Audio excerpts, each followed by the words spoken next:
उस दिन काफ़ी लंबी यात्रा के बाद सुबह 4 बजे मैं घर पहुंचा। पहुंचते ही दरवाज़ा खटखटाया तो पत्नी निशा में भरी नींद में मैं आकर दरवाज़ा खोला और मेरे अंदर प्रवेश किए बिना ही पलटकर अंदर चली गई। मुझे चाय की तलब थी, उससे ये कहना था पर कह नहीं पाया क्योंकि वो सोने जा चुकी थी। मैंने दरवाज़ा बंद किया और अंदर कमरे में आकर अपना सामान एक तरफ रख कपड़े बदलकर पलंग पर लेट गया। खुद से रसोई में जाकर चाय बनाने की इच्छा नहीं हुई। निशा बच्चों के साथ जाकर सो गई। ना उसने मुझसे कुछ पूछा और ना ही मैंने कुछ कहा। इस तरह हमारी मुलाकात अक्सर होती थी, या यूं कहें कि सप्ताह में 2-3 बार होती थी। मेरा काम मार्केटिंग का था, इसलिए अक्सर मैं रात को लेट आता था। निशा भी इन चीज़ों की आदी हो चुकी थी, इसलिए उसे नींद आकर दरवाज़ा खोलती थी और फिर कमरे में जाकर सो जाती थी। आखिर उसे सुबह जल्दी भी उठना होता था। बच्चों को स्कूल भेजना, घर के काम, बाजार के काम, ऐसे बहुत से काम होते थे उसके पास। पर आज मुझे नींद नहीं आ रही थी। आज माँ की याद आ रही थी, जो सभी अभी 7 महीने पहले ही स्वर्ग सिधारी थी। जब तक माँ थी, दरवाज़ा माँ ही खोलती थी। बहू को उन्होंने कभी इसके लिए परेशान नहीं किया। बड़ी सीधी थी मेरी माँ कुसुम। कम में भी खुश रहती थी, पर माँ की अपनी खासियत थी। मैं जब भी लेट आता था, वो ही उठकर दरवाज़ा खोलती और वो ये इंतज़ार नहीं करती थी कि मैं अंदर आकर दरवाज़ा खुद बंद करूँगा। जब तक मैं अंदर ना आ जाता, दरवाजे पर खड़ी ही रहती। मेरे अंदर आने के बाद दरवाज़ा भी वो खुद ही बंद करती थी और फिर ये ज़रूर पूछती थी कि राजीव, थक गया है क्या? चाय पिएगा? कभी कभी मैं ना कह देता था, पर कभी कभी जब हाँ कहता था तो वो बहू को आवाज़ नहीं देती थी, बल्कि खुद रसोई में जाकर मेरे लिए चाय ज़रूर बना कर लाती थी।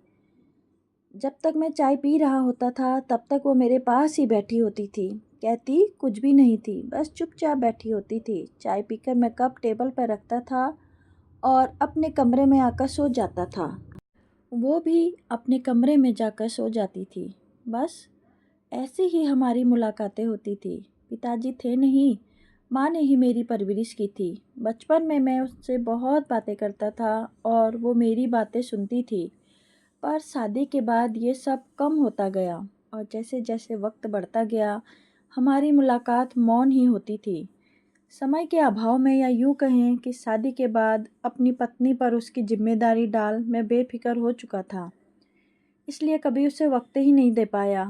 आज भी मुझे याद है, कई बार वो मुझसे बोलती रहती थी, पर मैं उसे हाँ और हूँ में जवाब देता रहता था।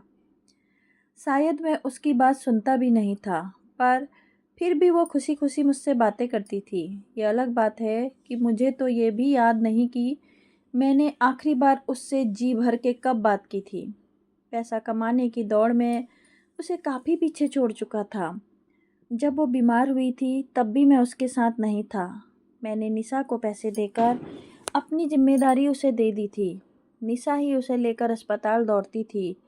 वो कई बार कहती भी थी, कुछ देर माँ के साथ तो बिता लो, पर मुझे तो पैसा कमाना होता था, क्योंकि मुझे मार्केट संभालना होता था। आखिर सरवाइव करने के लिए कमाई भी ज़रूरी है। परिवार को पालने के लिए पैसा भी तो चाहिए। बस यही मेरी सोच रही। जब वो अपनी अंतिम सांसें गिन रही थी, उस दिन मैं भी उसके पास नहीं था। मैं किसी ज़रूरी मीटिंग में गया हुआ था। निशा ने वीडियो कॉल भी लगाया। शायद माँ मुझसे बात करना चाहती थी, मुझे देखना चाहती थी, पर मैंने कॉल रिसीव ही नहीं किया। क्या करता, मीटिंग में जो था।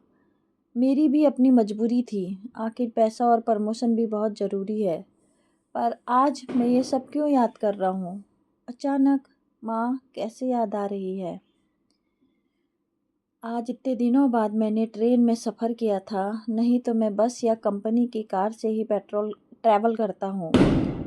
हालांकि मेरा रिजर्वेशन था, पर आज मीटिंग इतनी लंबी हो गई कि काफ़ी वक्त लग गया।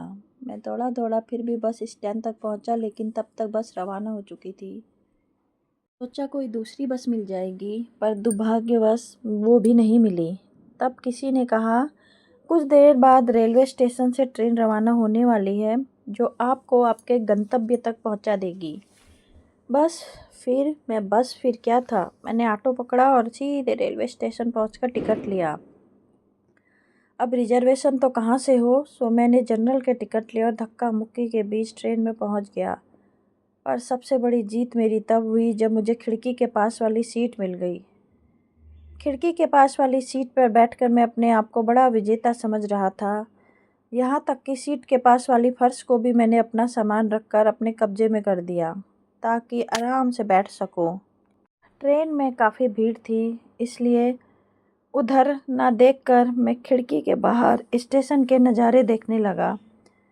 तभी अचानक ट्रेन में से आवाज़ आने लगी, अरे उधर कहाँ जा रही है, अपने बेटे को संभाल, दिख नहीं रहा तुझे, भीड़ है यहाँ। पता नहीं कैसे कैसे लोग ट्रेन में सफ़र करने के लिए चढ़ जाते हैं।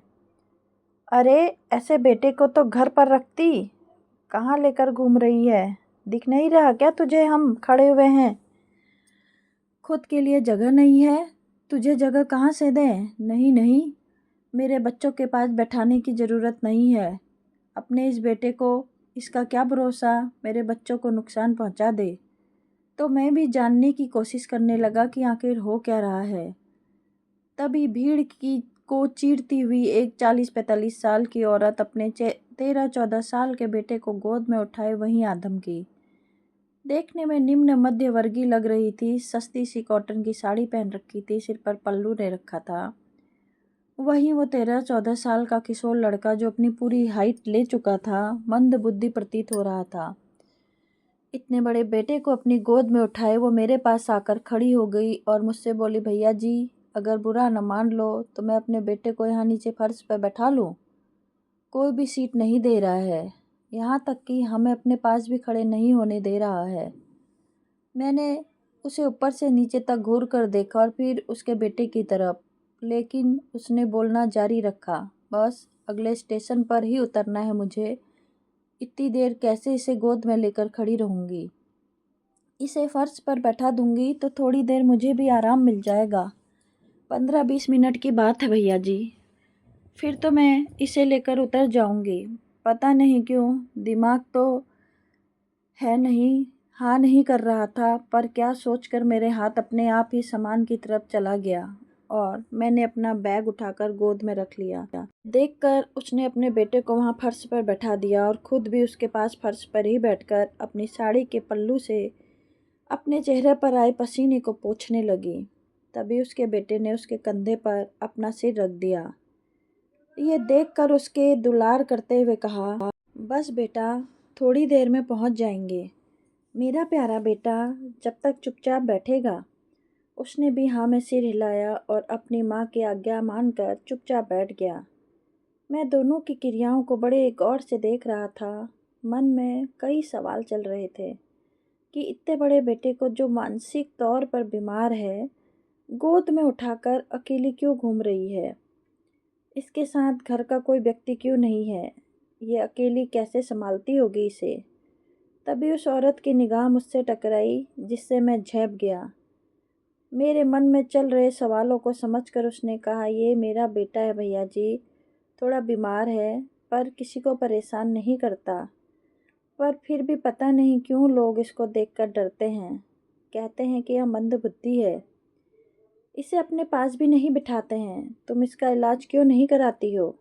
अचानक मेरे मुंह से निकल गया, इतना पैसा कहाँ है भैया जी, हम तो रोज़ कमाते हैं तो खाते हैं, हमारे पास इलाज कराने का पैसा कहाँ है। तो तुम्हारे साथ परिवार का कोई सदस्य क्यों नहीं है, इसे तुम अकेले ही संभाल रही हो। पता नहीं क्यों मैं भी सवाल पर सवाल किए जा रहा था। भैया जी कहने को तो पूरा परिवार है, सास जेठ जिठानी उनके बच्चे पति सब हैं, पर इसकी देखभाल के लिए कोई नहीं है। शादी के पूरे 10 साल बाद हुआ था ये, वो 10 साल मैंने कैसे निकाले थे मेरा ही जी ही जानता है। बाँझ बोल बोल कर दुनिया भर के ताने मारे इन लोगों ने, जीना मुहाल कर रखा था। पर मेरा पति मेरे साथ था, मंदिर मंदिर भटकी थी मैं एक औलाद के लिए, तब जाकर इसका चेहरा देखना नसीब हुआ था मुझे। पर घर वालों को ये पता चला कि मेरा बेटा बोलते बोलते वो चुप हो गई। आंखों में आंसू आ गए। अपने पल्लू से अपने आंसू को पोंछते हुए बोली, अनाथ आश्रम में छोड़कर आने के लिए कह दिया था उन्होंने। इस बार तो पति ने भी साथ दिया उनका, पर ऐसे कैसे अनाथ आश्रम छोड़ देती भैया जी। आखिर इसे जन्म दिया है मैंने। ये तो भगवान का प्रसाद था मेरे पास, जिसने मुझे माँ होने का सौभाग्य दिया था। बस लड़ पड़ी मैं भी उन लोगों से। अब कोई कुछ नहीं कहता मुझे, पर हाँ, इसकी देखभाल कोई नहीं करता। मैं इसे अपने साथ ही फैक्ट्री ले जाती हूँ और अपने साथ ही वापस ले आती हूँ। ये किसी को परेशान नहीं करता, इसलिए फैक्ट्री वालों ने भी मना नहीं किया इसे लाने के लिए। इतनी हिम्मत कहाँ से आ जाती है तुम में? देख रहा था कि तुम ही इसे गोद में उठाकर ला रही थी। परेशानी नहीं होती तुम्हें? माँ हो भैया जी, अपने बच्चों के लिए तो दुनिया से लड़ जाऊं। आप तो हिम्मत की बात कर रहे हो। माँ अपने बच्चों के लिए क्या नहीं कर सकती। बच्चे अपनी माँ को भूल जाएं, पर माँ अपने बच्चों को कभी नहीं भूलती। उसके शब्दों ने मुझे नींद से जगा दिया। शब्द नहीं थे, एक करारा थप्पड़ था जो सीधे मेरे गाल पर आकर लगा था। मेरी माँ ने भी तो मुझे पिताजी के जाने के बाद पाला था। सही तो कह रही थी वो। मैं अपनी माँ को भूल गया, पर माँ अंतिम समय भी मुझे ही याद कर रही थी। काश मैंने उस समय माँ से बात कर ली होती। भला 2 मिनट में मेरा क्या नुकसान हो जाता। मेरी पत्नी तो एक अच्छी बहू बन गई, पर मैं अच्छा बेटा नहीं बन पाया। सोचते सोचते मुझे नींद आ गई। सुबह जब उठा तो देखा निशा रसोई में थी। बच्चे स्कूल के लिए तैयार हो चुके थे। जाते हुए वे अपनी मम्मी को बाय कहकर बाहर जाने लगे। तभी मैंने उन दोनों से कहा, मैं भी तो खड़ा हूँ, मुझे बाय क्यों नहीं किया? दोनों बच्चे ठिठक कर रह गए। उन्हें लगा कि मैं उन्हें डांटूंगा, पर मैं उनके पास आया और उन्हें गले लगाते हुए बोला, चलो आज मैं तुम्हें स्कूल छोड़कर आता हूँ अपनी कार से। दोनों हैरानी से एक दूसरे को की शक्ल देख रहे थे, पर खुश थे। ये उनके लिए सुखद था और निशा के लिए भी। पर मुझे अब समझ में आ गया था कि पैसे के साथ परिवार भी बहुत ज़रूरी है। दोस्तों, अगर आपको कहानी पसंद आए तो चैनल को लाइक से सब्सक्राइब करके मुझे भी बहुत सारा प्यार दीजिएगा और अपना सपोर्ट दीजिएगा।